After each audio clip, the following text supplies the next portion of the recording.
in our view, based on our own legislative history, as pointed out by the majority leader, while the application for the renewal of the franchise is pending, de facto, the expired franchise will continue to exist, especially with the authority, provisional authority, granted by the NTC. So regardless, if someone else will file in another petition? That's immaterial to us. We maintain our jurisdiction as the grantor of the franchise. Kami po ang kinakawan ng taong bayan.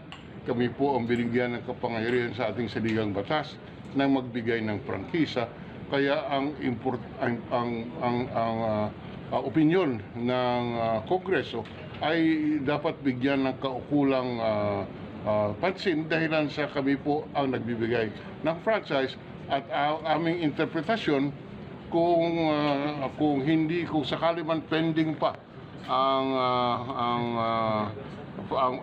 application for renewal, on grounds of equity dapat ipagpatuloy ang kapangyarihang mag-broadcast at sabi nga at natutuwa naman kami na sinusuportahan kami ng Secretary of Justice at ngayon ng NTC.